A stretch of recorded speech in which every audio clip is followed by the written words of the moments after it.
Greetings swingers and welcome to episode 5 of the Electro Swing Podcast, brought to you by Electro Swing Thing and hosted by me, Offbeat. This week I'm joined by USA-based Electro Swing producer and DJ Duke Skellington. In this episode we talk about everything from his early project the Vaudevillainz to his evolution as a solo artist and how he ended up going from being signed to Ragtime Records to joining them as one of the label bosses. We also explore his take on the current state of Electro Swing, what the genre needs to do to grow, and as usual, much, much more. So sit back and enjoy the latest episode of the Electro Swing Podcast with the one and only Duke Skellington. What's up? Welcome to the Electro Swing Podcast. Thank you for joining us. Thank you, Ollie. Appreciate you for having me, man. Good to see you. You too, man. It's a pleasure to have you. So for anyone who doesn't know about you or your music, can you explain a little bit about who you are, where you are, and what it is you do? Sure. I live in Southern California, a little bit outside of LA, on the east side of LA County, and I make, I guess, what you would call electro swing. At this point, you know, I like to mix vintage styles of old music and combine them with newer electronic styles. Basically, taking a little piece of the past and a bit of the future and merging them together into something fresh.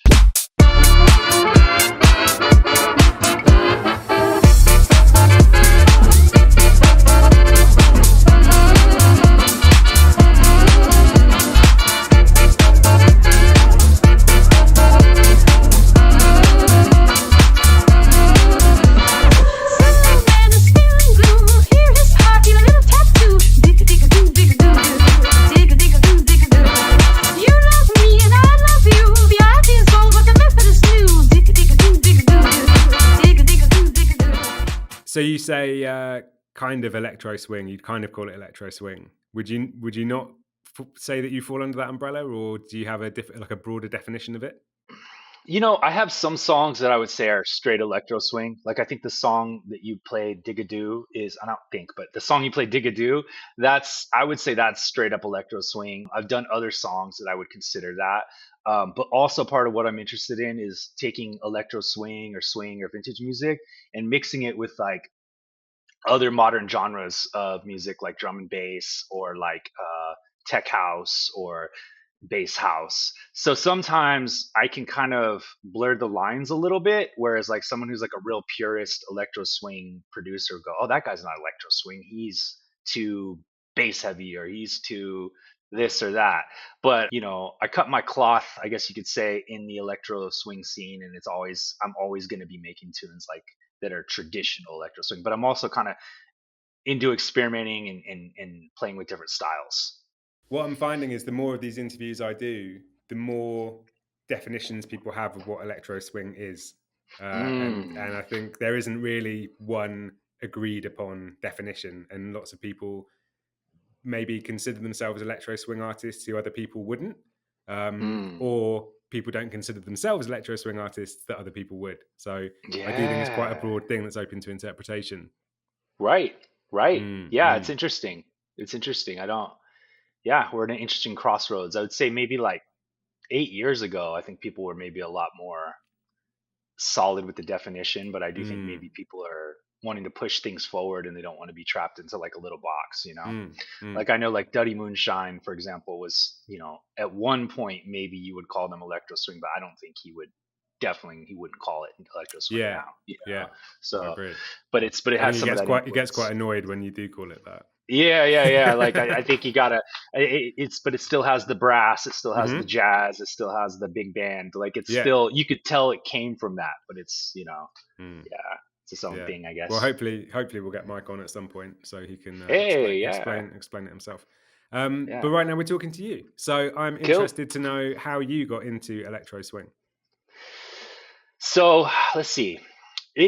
I would say my journey in electro swing started really young, before electro swing was even a genre. So when I was young, I actually got into ska. So I really wanted to be in a ska band. Also kind of like Wolfgang Lohr, I heard in his interview. And I got into ska. Me and my friends wanted to start a ska band, and everybody was picking their instruments, and kids were picking trumpets and all this. And I was really into this band called Let's Go Bowling. It was like a two-tone ska band out of San Diego, California. And they had this keyboard player who played like organ. So it was like very like, it almost sounded like pipe organy, like Beethoven mixed with ska. It was really cool.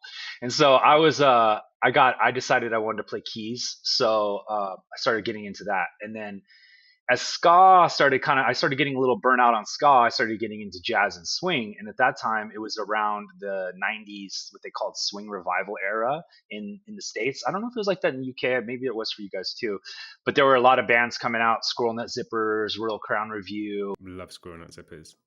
So I kind of know about that era retrospectively, and I probably was too young to even be aware of it at the time if it was happening in the UK, but I know about some of those acts, and Squirrel Nut Zippers especially I love, man.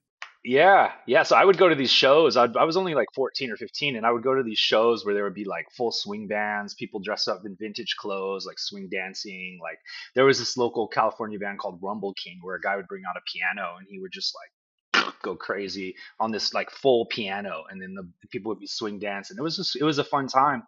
And then it's so weird, but from that I was in a surf band, and then from that I got burnt out on being in bands, and I got into raves. So it kind of went from being into swing music, vintage music, and then jumping all the way and being into raves. And then also the whole time I was into hip hop too. I think we freestyled together before, I believe, right? I'm sure we have, mate. So Yeah. yeah. So I'm glad there's no video evidence of it, but I'm sure it's oh happened. man, dude, that would be beautiful. Yeah. We could find it. Hopefully not. And so what ended up happening was I got into raves, and I realized, oh my gosh, like I don't have to deal with the band. I can make all the music myself, you know? And so I kind of marched forward from there, still doing electronic music and still doing hip hop. And then around 2012, I heard Gramophone Dizzle. Is it Gramophone Dizzle? The Do Right remix. I don't know if you've heard that song. It's like a swing house. It's like very like classic swing house, like it, you know. And I was like, this is so cool because it's merging together these worlds that I've really been, because I never stopped liking swing music. And then so a year or two later, a friend of mine who we started the Vaudevillainz together, Skylar. So we had been friends since 2005, and he knew me when I was just rapping and making my own beats and stuff. And I at that point was deciding I wanted to like pivot more. I would always pivot to electronic music and hip hop. Like I was always doing a little of both, you know? And so this was a time where I was like, you know what? I think I want to go back to just doing electronic music and not rapping. And then at the same time, he goes, hey, dude, like he's an amazing DJ, amazing curator.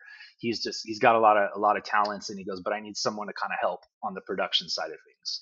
And I'm wondering if you want to do like a partnership. And so that's how the Vaudevillainz was born. And then that was sort of like my first real serious intro into electro swing. Okay, so you mentioned the Vaudevillainz there. Yeah. Can you tell us a little bit more about that, please? Yeah. So yeah, that's a great segue, wasn't it? Yeah, the Vaudevillainz. So basically, like I said, Skylar is an old friend of mine, and you know, he reached out to me and asked, you know, if I could manage the production side of things. And then he also had like a wide network of connections and was an incredible DJ. At the time, I didn't even know how to DJ. That's the funny thing. I just produced, you know? And so, you know, basically the first song we did was a Squirrel Nut Zippers remix called Bad Businessman. Put that one out bootleg. And then I started working on another song called Evil, which got kind of popular. It was like almost like a UK garage electro swing kind of jam. And then a song called Savage, some glitch hop stuff. And then he had a connection to Big Bad Voodoo Daddy.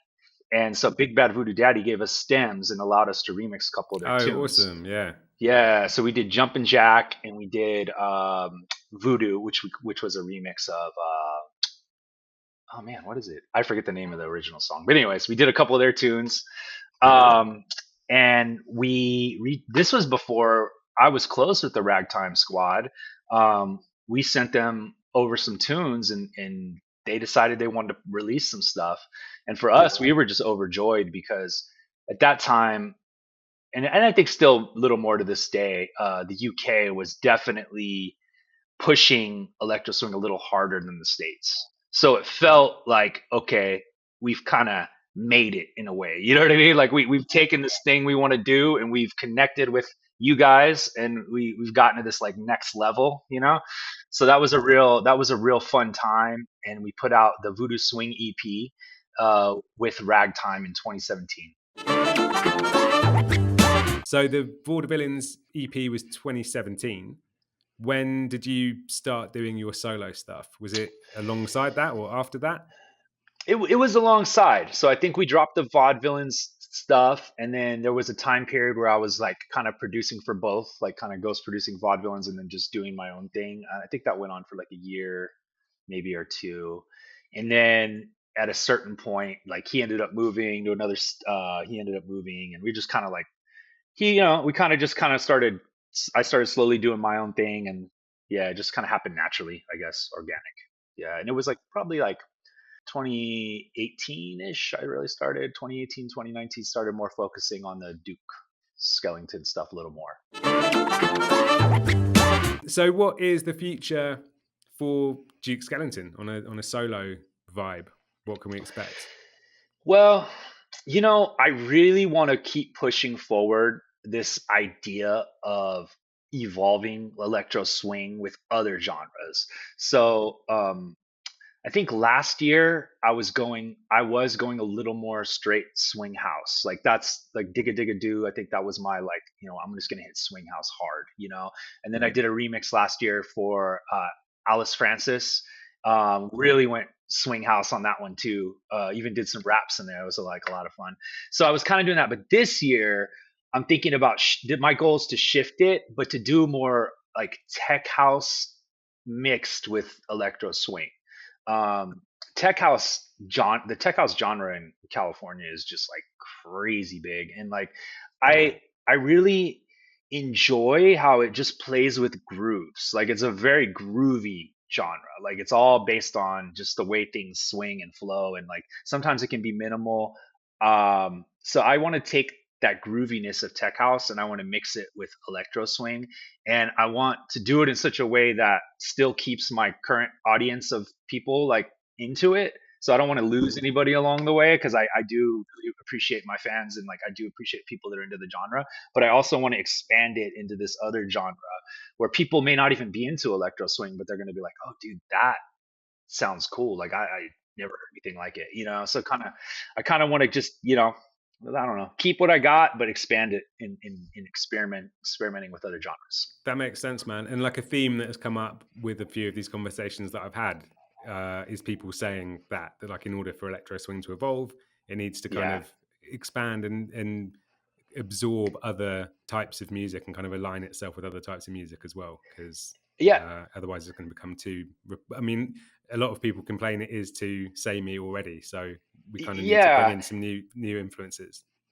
Yeah, absolutely. And I think the challenge is with like electro swing as a genre is like there's of course the Pair Off Stellars and the Caravan Palaces, the ones who kind of like really just carved out their niche and made it like really good.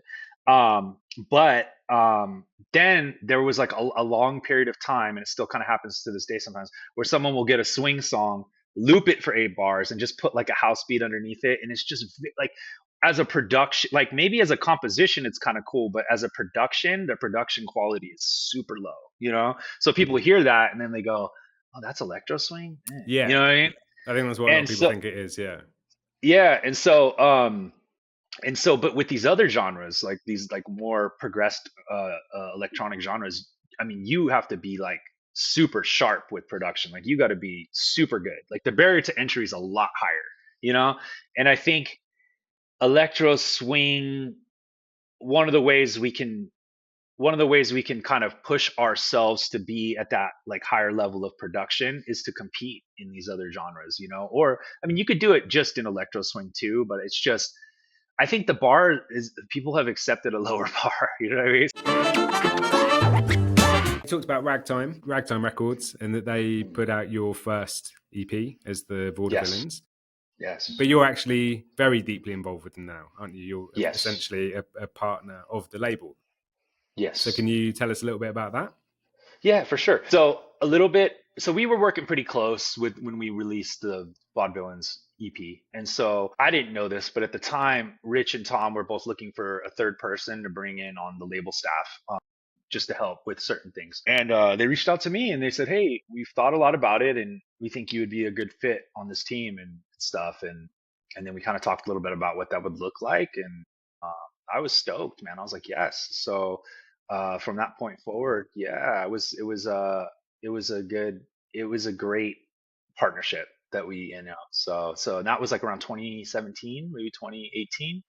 And yeah, so now we're like, what, 7 or 8 years later, still doing Wow. it. Yeah, Yeah. that's cool. So you're like the transatlantic partner of Yes. Ragtime Records. So what Yes, does that look exactly. like in real life? Like, what do your duties involve beyond making music as part of the label? Well, it's a lot of meetings like this. We try to do video conference meetings when we can, roughly once a month. And we co-manage a lot of the responsibilities of the label. And in a lot of ways that we divide that up is by release. So, every 3 releases, you know what I mean? I'll take on the bulk of like a lot of the work for that release. Okay. That's an interesting But then one, there's, yeah, and that's kind of good because it keeps us from getting burnt out on doing that sort of stuff. And then we kind of have like our own little responsibilities that we do just a little more than others. Like Rich handles a little more of the financial bookkeeping stuff, which I'm so grateful for that because I'm so bad at that stuff. Yeah, so. mate, I would never be able to do that if that fell under my responsibility. Right. And I think that's a rare one, man. It's like finding a drummer in a band, it's a lot harder to find somebody who's down to do that. So, so I'm grateful for that. And then Tom handles some of the a little more stuff. And then I've kind of been handling a lot more of the design work, the in-house design work, because I also do like graphic design and stuff for a lot of our releases and all the like video promos and little things like there's certain things on the design side that I mostly manage. And then we try to get together once a year. This year they came over to the States. Last year we went to Turkey. Try to find like a central location to kind of meet up at. Next year we should just come to Brazil and hang out with you, actually. Do it, mate. Yeah, 100%. Let's have a live episode. Honestly, takeover in Brazil. It's okay. I said that, right? People know you're there. I mean, that's okay. Okay. I don't know if they do or not, but you can absolutely. Yeah. Okay. All right, I'm here. Well, I think it's pretty cool you're there, and yeah, dude, I would love to come visit you. So we see if we can get a ragtime stage at the Rio Carnival. Yes. Oh my gosh, that'd be amazing. Swing. Yeah, I mean, as far as I know, it's like non-existent as a genre here. So that can be the way we introduce it. So we're going to move on to the quick fire round. So these are questions I don't want you to think about too much. Just say the first thing that comes to your head. Okay. First question is, what is the one thing that you are most proud of in your career, either commercially or creatively? I would say the catalog, because I've done, like I said, I did hip hop for a long time. I did other genres of music, but Electro Swing, I think I've built the most thorough catalog, and I'm continuing to build it. So you can go to some of my stuff like 6 or 7 years ago, and I still feel like I'm proud of it. You know what I mean? And so, yeah, the whole collection of music that I'm building under the Duke Skellington brand, I'd say. Cool. Nice. That's the first kind of answer I've had like that, actually. Like most people have said like a specific thing, like like a song that did particularly well, or like a physical release or something like that. Like cool. or an event they played. So to say just generally like all my music is a boss answer. Cool. Yeah. Heck yeah. Thank you. So flipping that then, what about challenges? What would you say is the biggest challenge that you faced? I think one of the challenges that I feel like I face is the fact that people out here in the States, like there is the community. I mean, the States being so big but so spread apart, it's like you may have lots of people in the States that listen to the music, but they're miles and miles away from each other. And so what you find is other genres of music get a lot more, they have a lot more of like a vibrant community in the States. So like I was mentioning earlier about tech house, like the tech house scene out here is ridiculous. Like I know so many DJs, so many producers, so many people throwing events, and like it's just this large, but it's a lot more competition. So there's the pros and the cons to it. But it's so the challenge has been staying engaged in a community where I'm kind of like one of the few people doing it where I'm at. Like I have to create the enthusiasm, the excitement, the vision, like everything for myself because I can't go knock on a buddy's door. There's very few people that I can knock on their door and be like, hey, did you hear this song? Or like, you know what I mean? It's like, so just being that has been a challenge, but it's been worthwhile. Okay. Again, that's the beauty of the online world, I guess, isn't it? Like we Yeah, can have these disparate communities spread all over the world and still be able to congregate online. absolutely. Absolutely. Yeah. Yeah. Living Cool. proof right here. In an increasingly AI driven world, what are your thoughts about AI, particularly in music? Oof, I have a lot. So Mm-hmm. yeah, thanks. That's a great question. Right now is Buckle the in. time for it. Mm-hmm. So okay, so when the AI, because I work, I mean, outside of electronic music, I work in technology. I work in like IT. So like I've always been really plugged into like technology, especially as it comes to creativity. So when AI stuff started coming out, I was super excited. I was like, oh my gosh, because like I saw like instead of having to sample an old record where I got to deal with copyright, I can have AI create a song that's from the 1930s or sounds like a song from the 1930s. I can sample that, clear copyright. It's a completely new work of art. No one's heard it before, you know? Um, and then there's other ways of like changing voices through AI where you can, you know, take a song that was sung by someone and then put it in the style of like Billie Holiday or the voice of Billie Holiday or something like that. And so and also me being a sampling artist, even starting back from hip hop, I'm like, wow, this gives me more tools in the toolbox. So in 2024, I experimented with it and I put out, you know, I never took any songs that were straight like out of a AI program and uploaded them. I would take like I would create samples, sample those things, or create like little vocal clips, sample those things, and put them in my productions. But what happened is too many people who aren't have no musical ability at all have been going into these AI programs, typing in a prompt, having it spit out an electro swing song, putting it up on Spotify, putting it, you know, out and even tricking some of the people who are like the gatekeepers of the genre into like posting them on their platforms and stuff.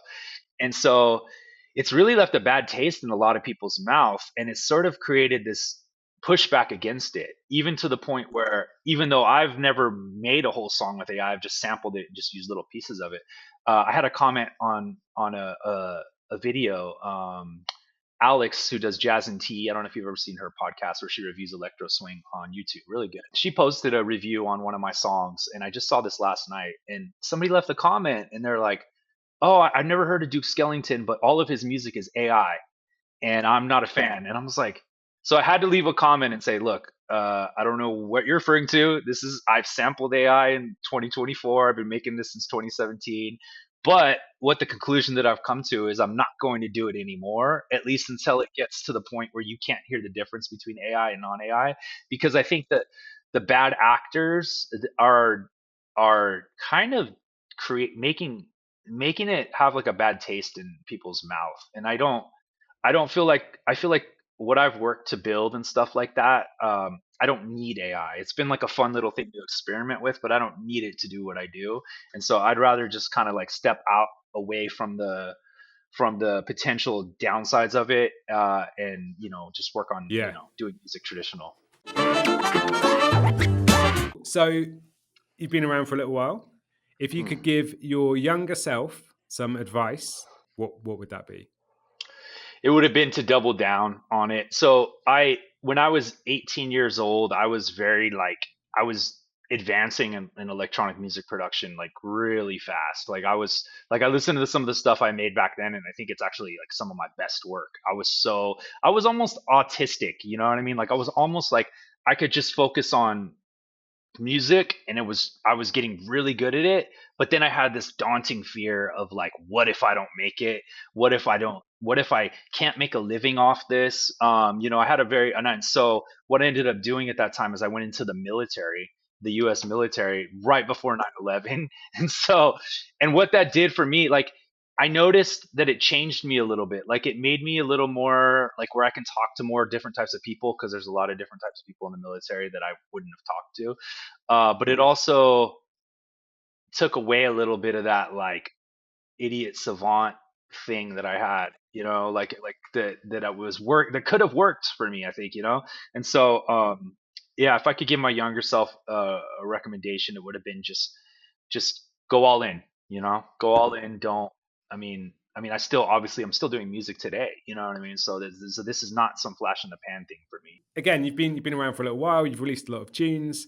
There must have been some that you were expecting to do really well that didn't, and maybe the opposite as well. Some ones that you didn't think would pop that did. What's one song that you wish got more love that people can go and listen to now? You can use as a platform to tell people to go and check out this one song.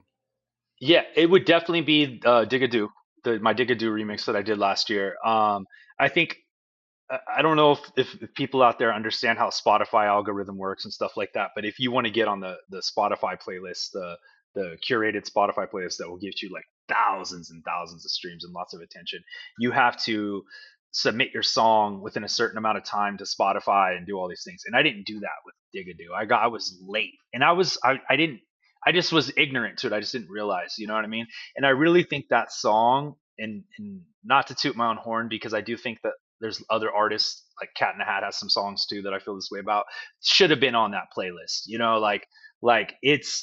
I think it's does quality electro swing in a way that quality electro swing does and swing house should be done. And it just didn't get, it got on a few playlists which got it some attention, but I think it deserves a little bit more. So I've even been thinking about doing a re-release and maybe doing a remix or a radio edit just to kind of give it a little more attention. Yeah, and make sure you pitch it to Spotify nice and early. Yes, exactly. Get on it. Yeah. Okay, cool. So yeah, guys, go check it out, Digadoo. There'll be a link in the comments or in the description. Go and check that one out. So next question. If you could collaborate with any artist, dead or alive, who would that be? And I've got a feeling this will be an interesting one from you because I think you've got a very broad range of influences. Right. I think the two alive artists that I can think of right now are Aphex Twin. I think he's still alive, but that was like one of my childhood heroes. And then really who I'm really feeling right now just in house music is Chris Lake. He just does house so like just so smooth, So I think those would be the two alive artists. And then the dead artists would be like, I think I think he's dead. God, Cab Calloway, is he alive or is he passed, right? I'm pretty sure. Yeah, he's gone. Yeah. And then the other artist that I'd really, dead ones that I'd like to collab with is an artist named Wingy Manone. He's an American jazz trumpeter and composer, and it's crazy. Like he lost his hand, so he has like a metal hand, but like back then that wasn't cool, I guess. You know what I mean? So like in most of his photos, you don't even see his hands, right. But there's a few photos where he almost looks like a cyborg,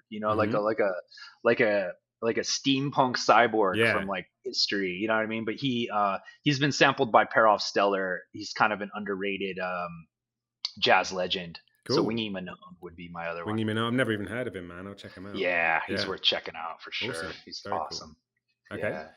And you've talked about some different genres, particularly tech house. But if you weren't doing electro swing, what genre do you think you'd be doing? Yeah, it'd definitely be house, drum and bass. I think if there's any other genres right now that I've been consistent in, hip hop, of course. I'd say like it'd be one of those. Yeah, house, drum and bass, or hip hop. And then outside of music, what's something that people might not know about you that would be interesting?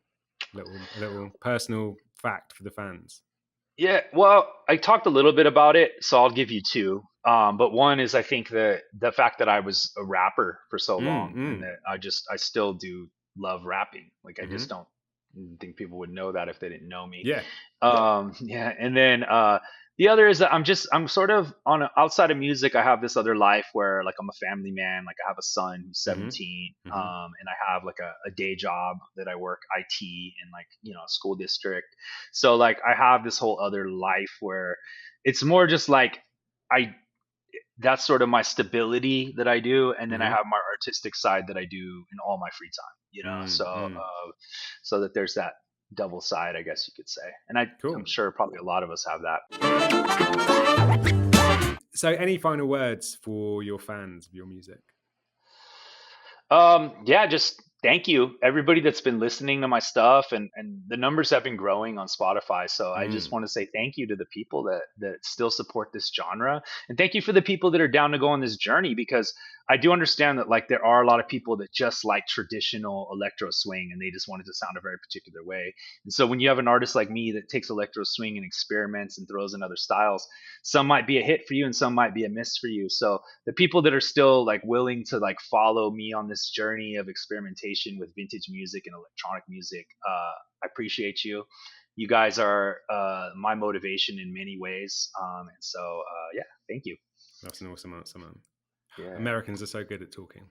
Oh, shoot. Thanks, bro. I would think the same about you guys, to be honest. Really? I've told people that. I'm like, it's almost like, the English language started there. So I feel like most UK people, you guys have a little bit of a mastery of communication. Maybe. I don't know. I just think the American accent, though, just everything sounds like TV or a film, and you're just like... That's true. That's true. We got that, right? Yeah. There's a little bit of both on there. Okay, cool. So anything, finally, this is the shameless plugs section. Anything coming out that you want people to go and check out, other than Digadoo? Yes, two things. So by the time this interview comes out in February, I'm doing a song for Valentine's Day. It's a remix of an old song from the 20s. The copyright is clear because I think it was, I don't know if they have the original person who wrote it. I don't remember exactly why, but it's a song called Love Your Magic Spell Is Everywhere. And it's been covered by different artists over time, but I don't think it's been, many people don't know it. So I'm doing a remix of Love Your Magic Spell Is Everywhere. It mixes styles of tech house, of like what I'm talking about, with electro swing and just real like smooth vintage vocals. So if this interview comes out in February or around February or whatever, just look out for it. It's going to be a fun tune. And then another plug I want to do is, we have some fun stuff coming out on Ragtime Records. We've gotten basically in touch with a catalog of vintage music, and I don't want to spoil it too much, but where we have some things worked out, where we are able to utilize some artists from the past works for remixes and stuff like that. So yeah, so stay tuned. And I won't say too much yet. I'll wait till we can do like an official announcement on it. But basically, we're going to be reaching out to producers, and we already have been some, and working on some stuff to where, this catalog of music we're going to be able to be remixing. So it's something fun for the vintage remix community. Very nice, man. Yeah. Some fresh material. Yes, sir. Yes, sir. Awesome. And then you and I, we got to do it. We got to do an Offbeat Duke Skellington collab. Mate, 100%. Let's make that happen. Dude. Genuinely very keen. Yeah. Well, thank Great you seeing very you much. again. Yeah, you too, man. Thank you very much for joining us on the podcast. Great doing this. Thanks, man. Hey, and thanks for doing this for the community too. This scene needs something like this, man. So we appreciate you, and we appreciate it. And this is with Electro Swing thing. Is that That's right. Yeah. They're like the kind of partner. Yeah. So big ups to you and Electro Swing thing for filling in this gap that needs to be filled. I couldn't believe someone hadn't already done it. I had to dive in. I know, right? I know. So that was episode 5 of the Electro Swing podcast with Duke Skellington. Hopefully you enjoyed it. Please let me and him know by leaving us a comment.